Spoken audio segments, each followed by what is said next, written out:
प्यारे विद्यार्थियों, कक्षा 10 की विज्ञान अध्याय 3 धातु और अधातु में आपका स्वागत है। सबसे पहले हम पढ़ते हैं aqua regia royal water of Latin भी कहते हैं। क्या होता है? सांद्र हाइड्रोक्लोरिक अम्ल तथा सांद्र नाइट्रिक अम्ल को 3:1 में बनाया जाता है। विलियन एक्वा रेजिया विलियन कहलाता है। मतलब 3 लीटर हमने हाइड्रोक्लोरिक अम्ल लेंगे और 1 लीटर सांद्र नाइट्रिक अम्ल लेंगे और इन दोनों को मिलाने से जो विलियन बनेगा उसे एक्वा रेजिया विलियन कहते हैं। अब इस विलियन को बनाने की जरूरत क्यों पड़ी? यदि हम सोने को हाइड्रोक्लोरिक अम्ल में डालें तो वो उसको गला नहीं सकता है। सोने को हम सांद्र नाइट्रिक अम्ल में डालें तो भी सोना नहीं गलता। लेकिन इन दोनों को मिला के 3:1 में बनाए गए एक्वा रेजिया विलियन में सोना और प्लेटिनम दोनों गल जाते हैं। इसे एक्वा रेजिया विलियन कहते हैं। ये एक भभकता हुआ द्रव होता है, मतलब उबलता रहता है और ये प्रबल संक्षारक होता है। अब बात करते हैं धातु लवण विलियनों की धातु से अभिक्रिया। एक धातु का लवण है, उसका विलियन है, और दूसरा उसमें धातु डालने पर क्या होगा?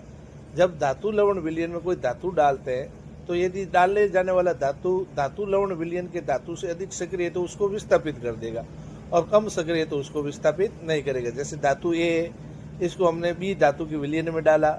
ए धातु बी से ज्यादा सक्रिय था तो ए ने बी को विस्थापित करके ए धातु का विलियन बन जाता है और बी वापस धातु के रूप में प्राप्त हो जाता है। जैसे हमने कॉपर सल्फेट का जलीय विलियन है, उसमें हमने Fe धातु डाला। अब कॉपर से Fe ज्यादा सक्रिय है तो FeSO4 बन गया और कॉपर विस्थापित हो गया। अर्थात Fe, Zn और Pb तीनों कॉपर से ज्यादा सक्रिय है। अब सक्रियता श्रेणी क्या होती है?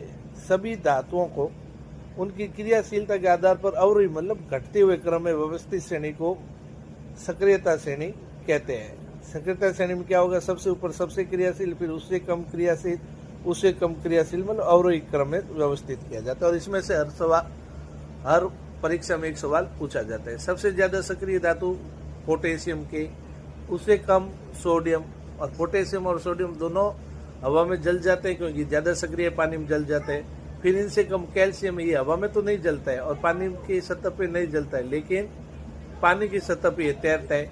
मैग्नीशियम उससे कम सक्रिय, ये ठंडे पानी में तो नहीं तैरता लेकिन गर्म में तैरता है।